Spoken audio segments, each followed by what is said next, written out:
ಆತ್ಮೀಯ ಸಹೋದರ ಸಹೋದರಿಯರೇ, ನಾವು ನಿಮಗಾಗಿ ಒಂದು ಸಂತೋಷದ ಸುದ್ದಿಯನ್ನು ತಂದಿದ್ದೇವೆ. ಜನವರಿ 1ರಿಂದ 2025 ಸಂಪೂರ್ಣ ವರ್ಷಕ್ಕೆ 365 ಟಾಪಿಕ್ಸ್ಗಳನ್ನು ಹಂಚಿಕೊಳ್ಳುತ್ತೇವೆ.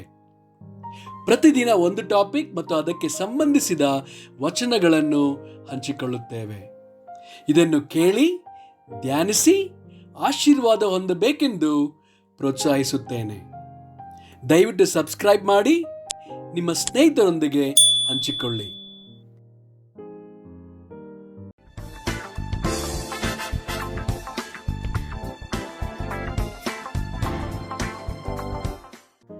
ಇಂದು ದಿನ 233.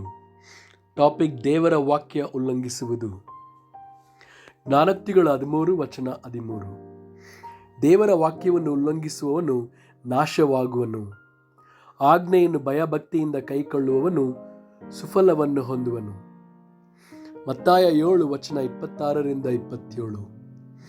ಆದರೆ ಈ ನನ್ನ ಮಾತುಗಳನ್ನು ಕೇಳಿಯೂ ಅವುಗಳಂತೆ ನಡೆಯದೆ ಪ್ರತಿಯೊಬ್ಬನೂ ಉಸುಬಿನ ಮೇಲೆ ಮನೆಯನ್ನು ಕಟ್ಟಿಕೊಂಡ ಬುದ್ಧಿಹೀನ ಮನುಷ್ಯನನ್ನು ಹೋಲುವನು.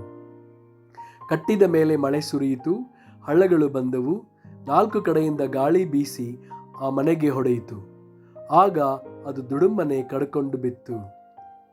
ಮಾರ್ಕ 7 ವಚನ 9.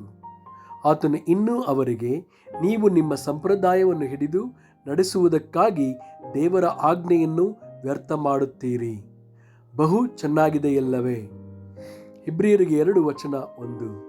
ಆದುದರಿಂದ ನಾವು ಕೇಳಿದ ಸಂಗತಿಗಳಿಗೆ ತಪ್ಪಿ ಹೋದೆವೆಂದು ಭಯಪಟ್ಟು ಅವುಗಳಿಗೆ ಹೆಚ್ಚಾಗಿ ಲಕ್ಷ್ಯ ಕೊಡುವವರಾಗಿರಬೇಕು. ಯಾಕೋಬ 1 ವಚನ 22.